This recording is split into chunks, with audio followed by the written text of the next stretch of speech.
Dear students, आज हम start कर रहे हैं रिलेशन एंड फंक्शन। आज ये आपका फर्स्ट लेक्चर है रिलेशन एंड फंक्शन का। देखिए, फंक्शन को समझने के लिए रिलेशन का समझना जरूरी है। असल है आपका फंक्शन, और फंक्शन मैं क्या बोल रहा हूँ, असल टॉपिक है क्लास 12th का, बहुत ही इंपॉर्टेंट टॉपिक है। वो इसलिए क्योंकि आपका 50% सिलेबस अप्रॉक्सीमेटली कैलकुलस का है, और कैलकुलस में जो भी बातें होती हैं एवरीथिंग अबाउट फंक्शन, अगर आपने फंक्शन को ढंग से समझ लिया है तो कैलकुलस ऑलमोस्ट आपके लिए आसान हो जाता है। तो कैलकुलस में जो भी काम है, कंटिन्यूटी हो गया, किसका करते हैं, फंक्शन का करते हैं। डिफरेंशिएबिलिटी हो गया, डिफरेंशिएशन हो गया, मैक्सिमा मिनिमा, अप्रोक्सीमेशन, इंटीग्रेशन, ये सारा जितना भी काम कैलकुलस में है, ये सारा का सारा काम हम फंक्शन के अबाउट ही करते हैं। इसलिए function is a most important thing to understand calculus. Calculus को समझने के लिए फंक्शन बहुत जरूरी चीज है। हो गई बात इतनी? तो सर आइए हम लोग फंक्शन को करते हैं। और हाँ, फंक्शन जो हम पढ़ेंगे बहुत ही डेप्थ में पढ़ेंगे, यहां तक कि हम फंक्शंस के ग्राफ्स को भी सीखेंगे, क्योंकि फंक्शन को अगर आप ग्राफिकली पढ़ते हो ना तो फिर चीजें बहुत मजेदार हो जाती है। तो ध्यान रहे, फंक्शन के ग्राफ तक हम पहुंचेंगे, लेकिन फिलहाल बहुत ही बेसिक से, एकदम सिंपल ही। देखिए, एक है किताबी डेफिनेशन कि such types of relation from set A to set B in which every element of A associates unique element of B. ये तो किताबी डेफिनेशन है, बच्चा पढ़ता जरूर है फंक्शन को लेकिन समझ नहीं पाता। आइए हम आपको समझाने की कोशिश करते हैं कि ये जो फंक्शन टॉपिक है बहुत ही इंपॉर्टेंट टॉपिक है। ये है क्या एक्चुअली में, इसको समझते हैं। तो एक डेफिनेशन जो हमको फॉरेन राइटर्स के बुक में मिली थी वो क्या था, वहां एक सिंपल लाइन लिखा था, उसी को मैं समझाता हूं। और एक्चुअली में फंक्शन वही है, एक मजबूरी थी जिसकी वजह से वो डेफिनेशन नहीं दिया जाता है। वो जो किताबी डेफिनेशन आप पढ़ोगे, बुक पलटोगे, वो मिलेगा, उसको भी हम लिखा देंगे। लेकिन जो एक्चुअल डेफिनेशन है, जो सही में फंक्शन जिससे आपको समझ में आ जाए, वो डेफिनेशन मैं आपको बता रहा हूं। क्या है? सच types of relation in which one quantity depends upon another quantity. Function क्या है? सच टाइप्स ऑफ रिलेशन जहां के एक क्वांटिटी दूसरे क्वांटिटी पे डिपेंड करता है, निर्भर करता है। एग्जाम्पल, मैंने जो बोला बकबक की आपको समझ नहीं है, लेकिन जब मैं एग्जाम्पल दूंगा तो आपको क्लैरिफाई हो जाएगा। एग्जाम्पल ये है कि जैसे आप एक सर्कल के एरिया का फॉर्मूला लेते हो, क्या है, a equal to pi r square. तो आप देख सकते हैं यहां पे a जो है वो r के ऊपर डिपेंड कर रहा है ना। r का मान 1 डालिए तो a आपको कुछ और मिलेगा, r का मान 2 डालिए तो a आपको कुछ और मिलेगा। मतलब it means that a is a depend upon r। So a क्या हो गया, r का फंक्शन हो गया। इसी तरीके से वॉल्यूम ऑफ स्फीयर ले लीजिए, 4/3 पाई आर क्यूब। आप देख पाएंगे, आप देख रहे हैं कि यहां भी जो है वो 4/3 पाई तो फिक्स वैल्यू है, r वेरिएबल है। भी जो है यहां r के वैल्यू पे डिपेंड कर रहा है, निर्भर कर रहा है। तो V is a depend upon r, सो भी जो है यहां r का फंक्शन है। इस तरीके से आपको एक स्ट्रेट लाइन का इक्वेशन ले लीजिए, 3x + 4y = 9 समथिंग कुछ भी, यहां y को सेपरेट कर लीजिए, हो गया 9 - 3x/4। तो यहां पे आप देख सकते हो कि y किसके ऊपर डिपेंड कर रहा है, x के ऊपर। तो यहां भी आप लिख सकते हैं y is a function of x। देखिए ना, y यहां x के वैल्यू पर डिपेंड कर रहा है। x का वैल्यू 1 डालेंगे तो y का कुछ और वैल्यू आएगा, x का वैल्यू 2 डालेंगे y का कुछ और वैल्यू आएगा। तो y यहां x पे डिपेंड कर रहा है, सो y is a function of x। Clear है? एक बात और, चूंकि इंडियन राइटर जो बुक लिखा करते हैं वो उतना क्लियर नहीं लिखते हैं। आप फॉरेन राइटर का बुक पढ़िएगा ना, आपको लिखा मिलेगा डायरेक्टली, यहां पर शॉर्टकट में फंक्शन को ऐसा लिख रहे हैं, f और छोटा सा n, function of single variable. क्या लिखा मिलेगा? Function of single variable. ये एक्चुअली में अभी जो मैंने यहां पे 2-3 फंक्शंस एग्जांपल में लिखा, ये फंक्शन ऑफ सिंगल वेरिएबल है। ऐसा नहीं है कि सिर्फ फंक्शन ऑफ सिंगल वेरिएबल होता है, बल्कि फंक्शन ऑफ डबल वेरिएबल भी होता है। एग्जांपल के तौर पे वॉल्यूम ऑफ सिलेंडर ले लीजिए, v = pi r square h। यहां पे आप देख सकते हैं पाई फिक्स वैल्यू है, r और h जो है वो आपका 2 वेरिएबल है। तो भी यहां r पे और h पे दोनों पे डिपेंड कर रहा है, r का वैल्यू और h का वैल्यू दोनों बदल बदल के रखेंगे तो भी बदल बदल के मिलेगा। तो भी यहां आर और एच दोनों पे डिपेंड कर रहा है, तो V is a function of both r and h. तो ये जो है आपका हो गया फंक्शन ऑफ डबल वेरिएबल। इसी तरीके से वॉल्यूम ऑफ क्यूबाइड ले लीजिए, l into b into h. यहाँ भी जो है वो तीन चीज पे डिपेंड कर रहा है, एल पे, बी पे, एच पे। तो ये फंक्शन ऑफ ट्रिपल वेरिएबल हो गया। इसी तरीके से कोई एक चीज अगर चार चीज पे डिपेंड करे तो फंक्शन ऑफ फोर्थ वेरिएबल। कोई एक चीज अगर पांच चीज पे डिपेंड करे तो फंक्शन ऑफ फिफ्थ वेरिएबल। और कोई एक चीज अगर एन चीज पे डिपेंड करे तो फंक्शन ऑफ एनथ वेरिएबल। खैर, ये जो function of double variable, function of triple variable या फंक्शन ऑफ एनथ वेरिएबल है, ये हायर स्टडी का काम है। जब आप बीटेक करने जाओगे या बीएससी ग्रेजुएशन में जाओगे तो पढ़ना है, वहां डबल इंटीग्रेट, ट्रिपल इंटीग्रेट तक पढ़ना होता है आपको। तो अभी हम इसको हटाते हैं। फिलहाल आपका जो सिलेबस है, अगर मैं बात 11th 12th जेईई मेंस और जेईई एडवांस तक की करूं तो आपके सिलेबस का हिस्सा है सिर्फ फंक्शन ऑफ सिंगल वेरिएबल। और हाँ, जो मैंने अभी डेफिनेशन आपको बताया, समझाया कि फंक्शन एक टाइप का रिलेशन है जहां एक चीज दूसरे चीज पे क्या करता है, डिपेंड करता है, निर्भर करता है। तो आप समझ गए होंगे। और इस बात के वेरिफिकेशन के लिए कि मैं जो बोल रहा हूं वो सही बोल रहा हूं, इसके लिए मैं आपको एक छोटा सा एग्जाम्पल से समझाता हूं बात। क्लास 9th में, क्लास 10th में आपने हेडिंग पढ़ा है ट्रिगोनोमेट्रिकल रेशियो। क्या पढ़ा है? ट्रिगोनोमेट्रिकल रेशियो, त्रिकोणमितीय अनुपात। क्या था सर? राइट एंगल ट्रायंगल के जो तीनों साइड्स हुआ करते थे उन्हीं का रेशियो था साइन थीटा ना, P by H, cos theta B by H. तो ये एक्चुअली में रेशियोज के एक नाम थे, tan theta P by B.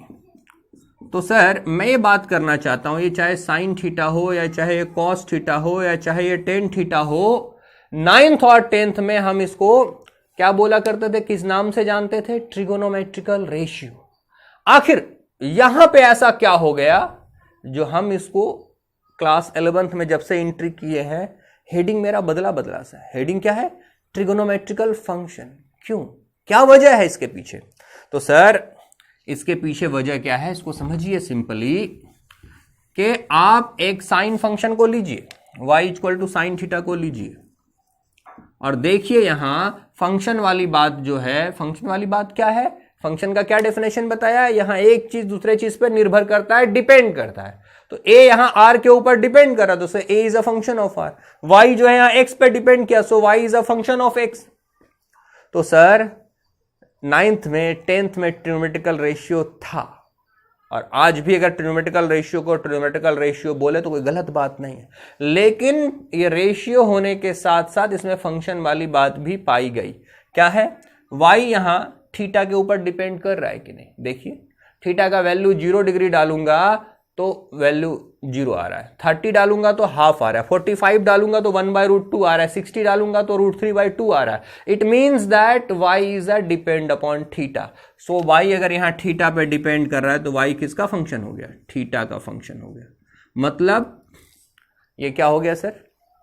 मतलब हो गया साफ कि कल तक जिसको आप रेशियो बोल रहे थे, ठीक है, रेशियो भी उसका नाम है, लेकिन उसमें यह निर्भरता वाली बात, ये डिपेंडेंसी वाली बात पाई गई, इसीलिए इसको आज से हम लोग ट्रिगोनोमेट्रिकल फंक्शन के नाम से भी बुलाएं तो कोई गलत बात ना होगी।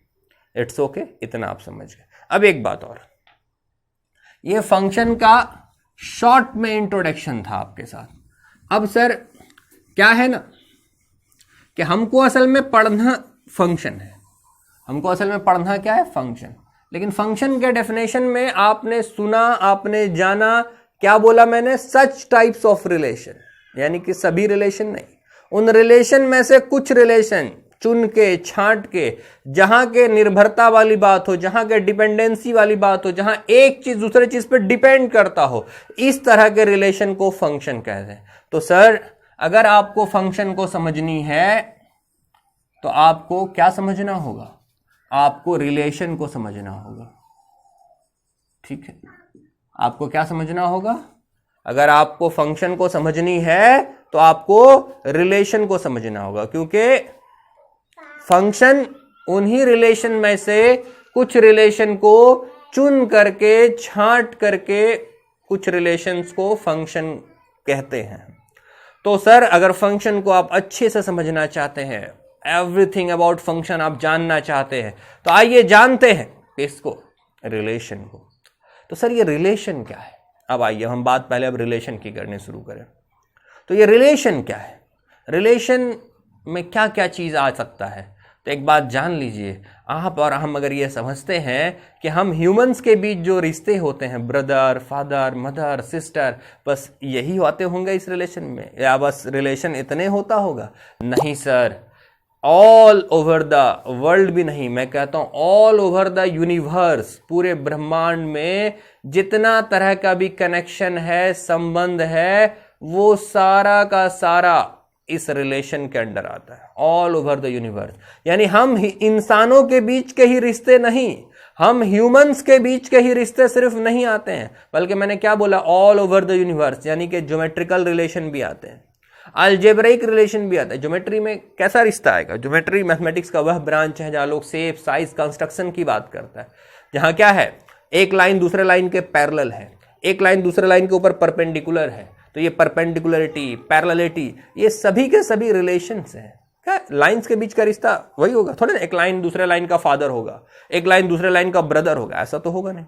अब जैसे ज्योमेट्री में रिश्ते हो जाते हैं पैरेलल, परपेंडिकुलर, वैसे अलजेब्रिक रिलेशन है। अलजेब्रा में कैसे रिश्ते होंगे?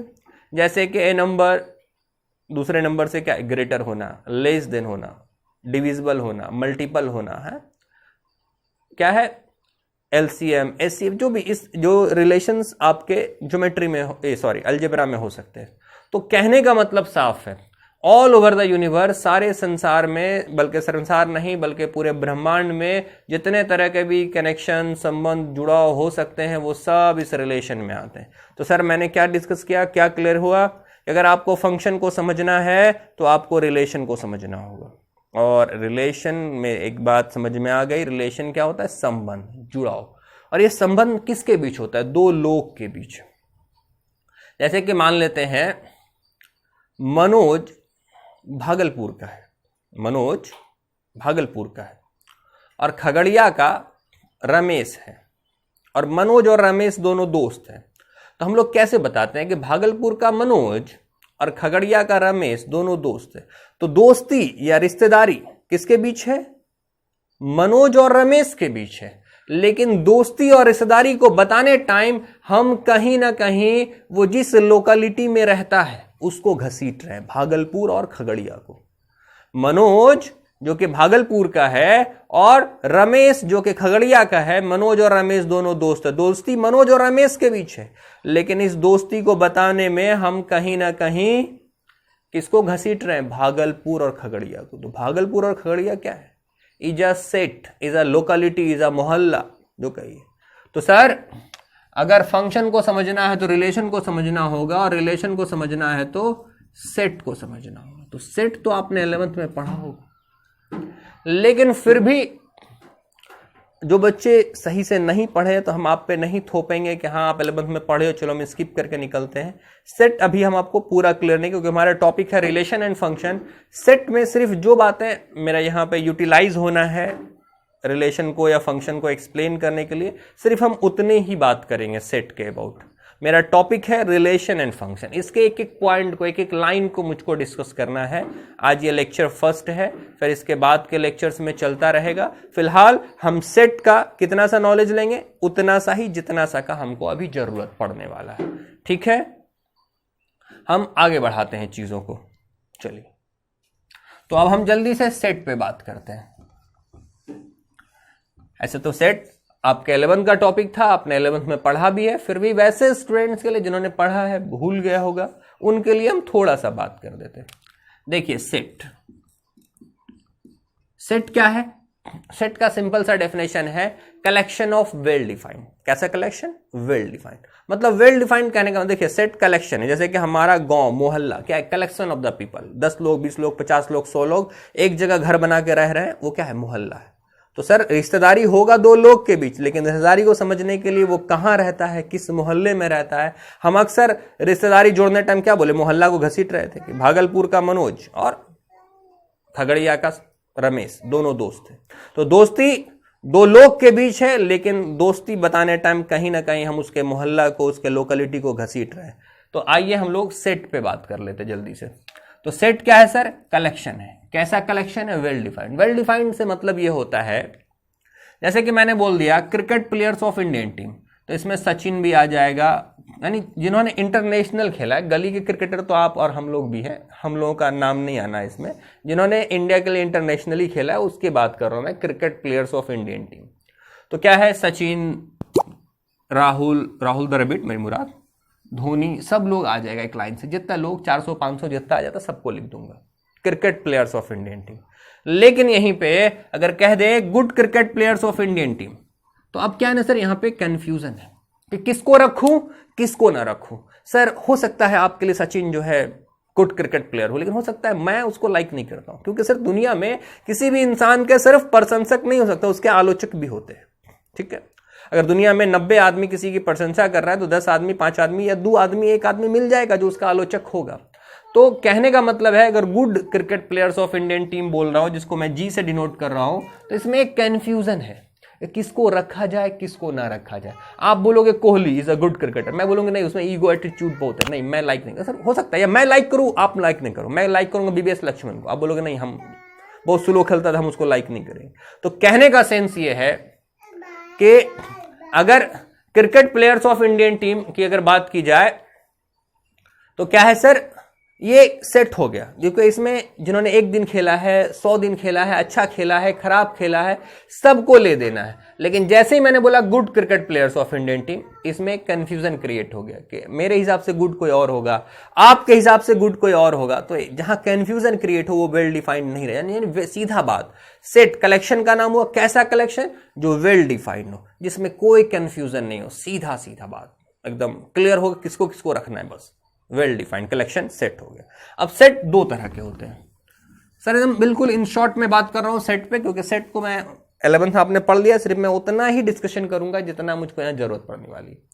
तो क्या है सर, सेट 2 तरह का होता है। क्या? फाइनाइट सेट और इनफाइनाइट सेट। फाइनाइट सेट और इनफाइनाइट सेट।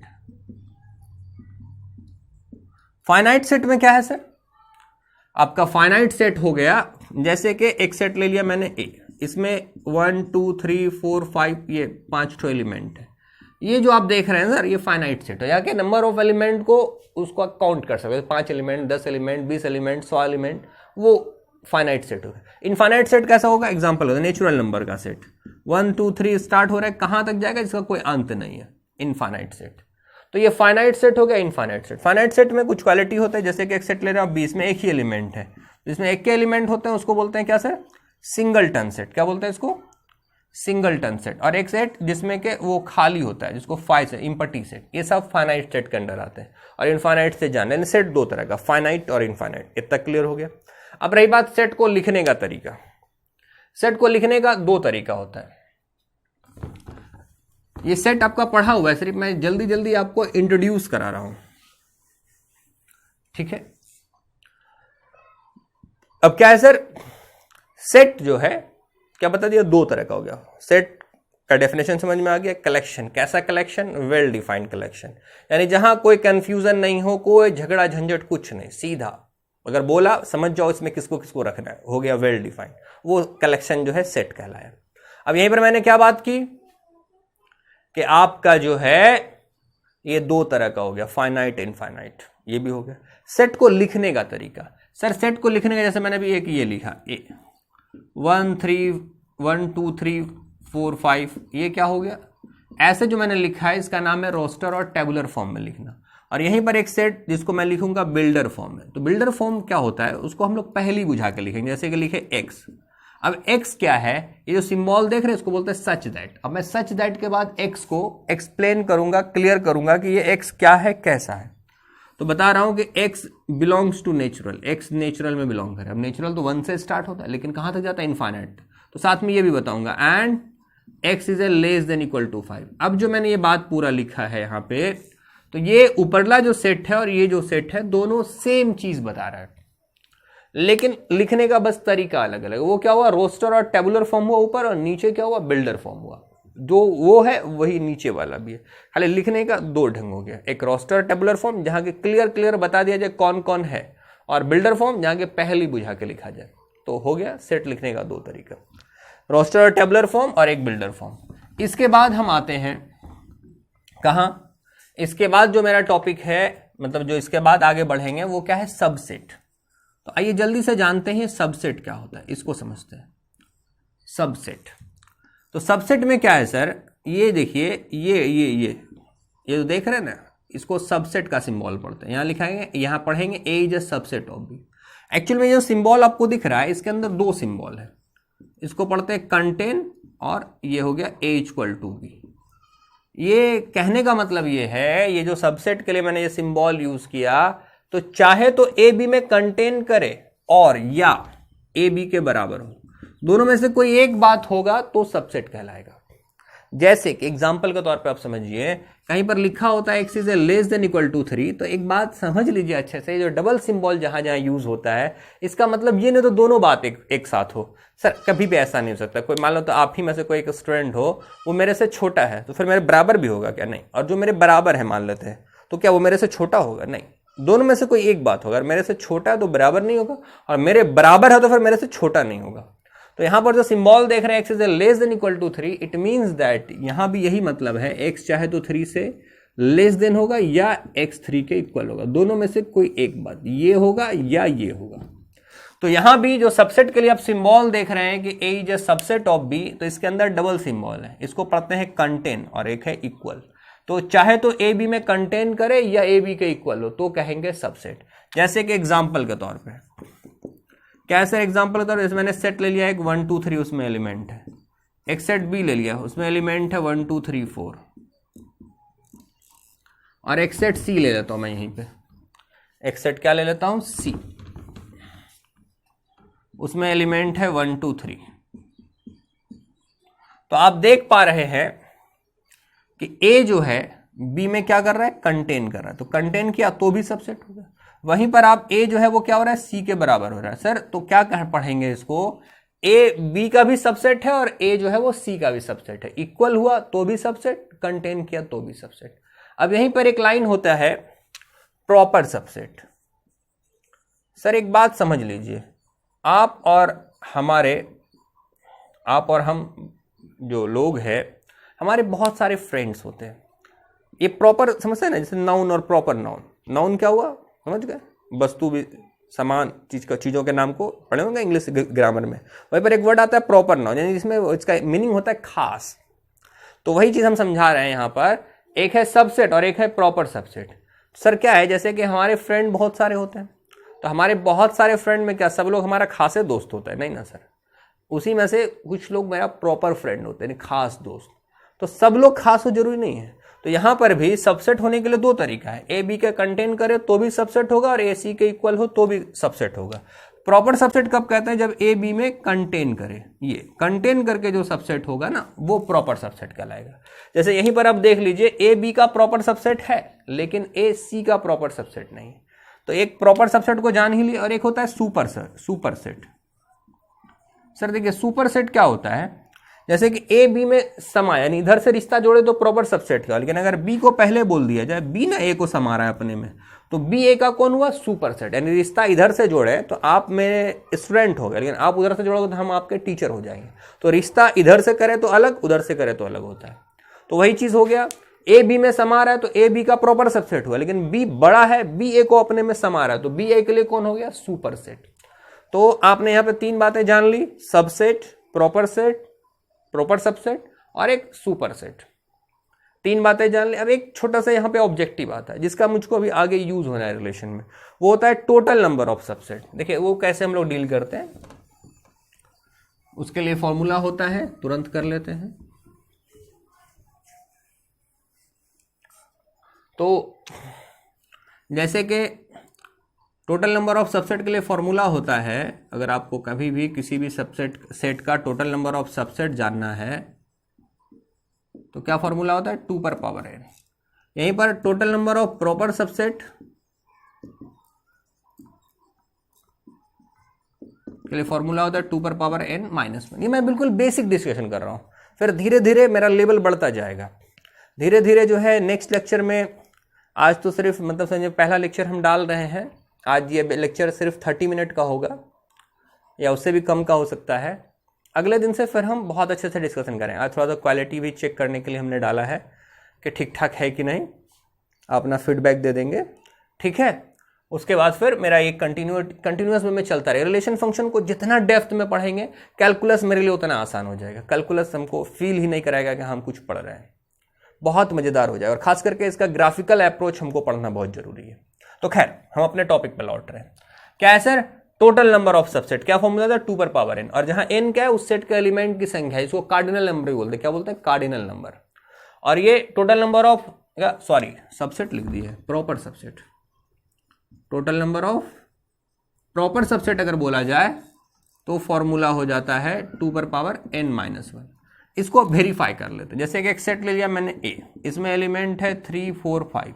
अब यहाँ पे हम इसका सबसेट बनाएंगे। तो सबसेट का कौन कौन बन सकता है? जो इसमें कंटेन करे। देखिए इसमें 3 एक एलिमेंट दे दिए, करली ब्रैकेट लगा दिए। तो सर एक एलिमेंट वाला भी सेट बताए ना, ये भी सिंगलटन सेट, ये इसमें कंटेन करा, तो ये इसका सबसेट हो गया। जैसे एक सेट और 4, 5, एक 3, 4, एक 4, 5, एक 3, 5 और एक खुद 3, 4, 5। क्योंकि सबसेट होने के लिए क्या है, चाहे तो उसमें कंटेन करे या उसके बराबर हो। और एक 5। तो गिनिए 1, 2, 3, 4, 5, 6, 7, 8। तो क्या हो गया सर? यहां पर इस सेट का टोटल नंबर ऑफ सबसेट कितना आ रहा है? 8। 8 को हम क्या लिख सकते हैं? 2 पर पावर 3। 2 पर पावर 3 मतलब देखिए फॉर्मूला पे होल्ड कर, जहां पे इस सेट में 3 एलिमेंट है तो 2 पे पावर 3, यानी कि 2 पे पावर n जो मैंने फॉर्मूला लिखाया वो 100% करेक्ट है, सही है।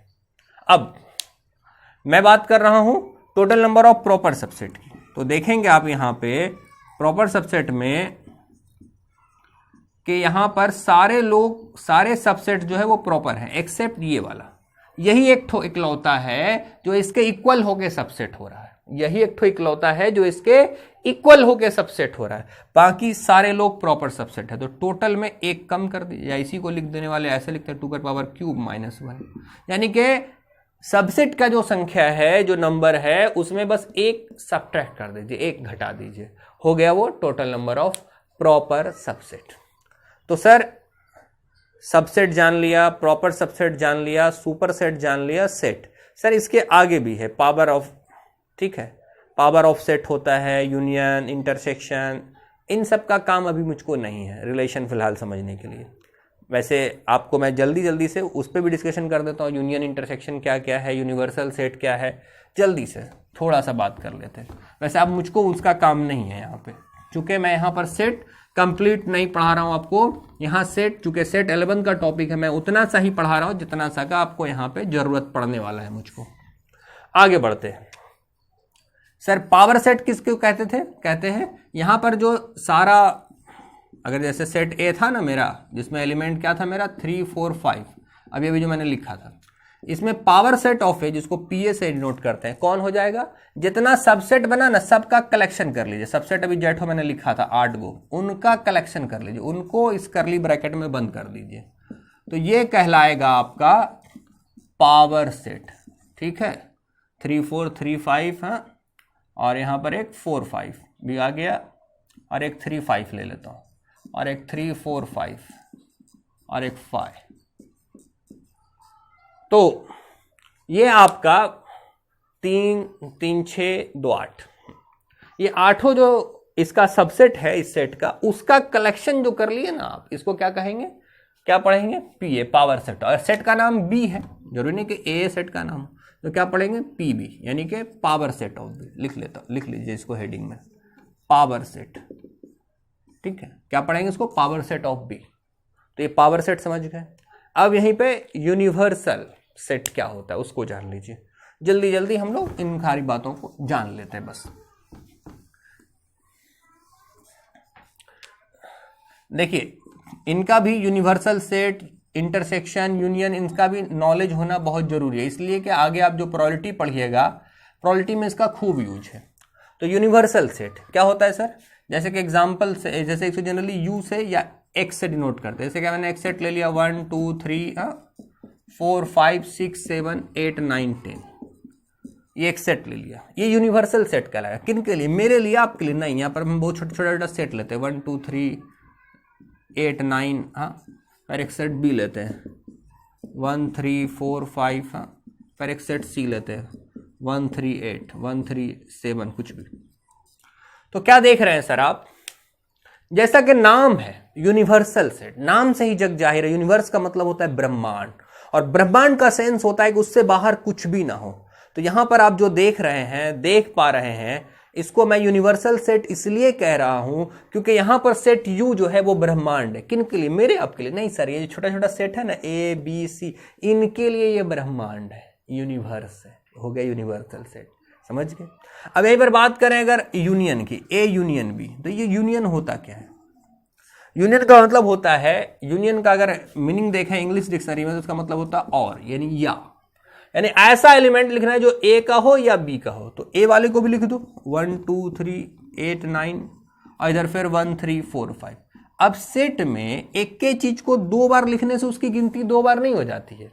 जैसे 1 लिख दिया एक बार आधे, जैसे मान लेते हैं हम क्लास में मेरे को सुरेश नाम का बच्चा, उसको 3 बार बोलते हैं सुरेश सुरेश सुरेश, तो क्या सुरेश मेरे क्लास में 3 ठो हो जाएगा? नहीं, सुरेश नाम का बच्चा एक ही है।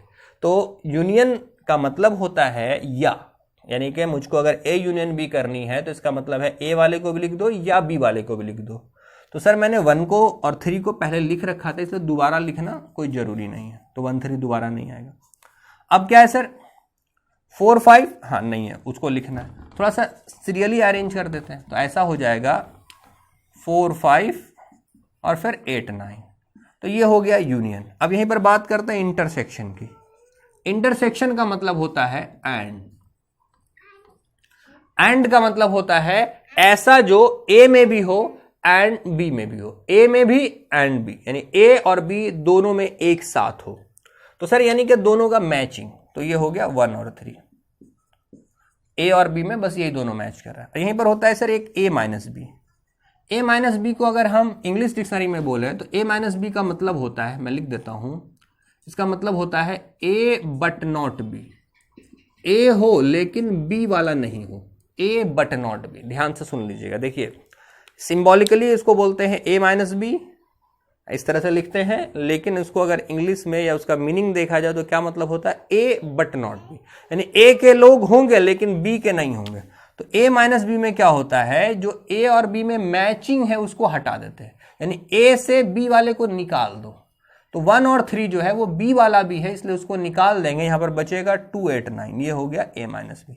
तो एक्चुअली में ये बस 3 ही ऑपरेशन है यूनियन इंटरफेरेंस में, कई सारे फॉर्मूलाज हैं, मुझको सिर्फ आपको यहां पे इसका इंट्रो कराना था सेट का, क्योंकि मेरा आज का जो टॉपिक है या अभी आगे जो चलता रहेगा टॉपिक, आज ये तो पहला लेक्चर था, मैंने इसको आज शॉर्ट रखा है थोड़ा, कल से थोड़ा और टाइम बढ़ेगा, लगभग 50 मिनट 1 घंटा का एक क्लास होगा। तो उस टॉपिक का मेरा हेडिंग क्या है, रिलेशन एंड फंक्शन। तो आपने जाना कि मुझको पढ़ना असल में फंक्शन है, लेकिन फंक्शन पढ़ने के लिए रिलेशन का समझना जरूरी है, और रिलेशन होगा 2 लोग के बीच, लेकिन लोग रहते हैं मोहल्ला में, इसलिए मोहल्ला को समझना जरूरी था। मोहल्ला मीन सेट, इसीलिए सेट के बारे में थोड़ा सा ब्रीफ में मैंने बात कर लिया, बहुत ज्यादा नहीं बात किया। अब हम लोग सेट से निकल करके कल के डेट से सीधे रिलेशन से कहानी अपना स्टार्ट करेंगे, ठीक है। तो आज के लिए इतना ही रहने देते हैं, चलिए।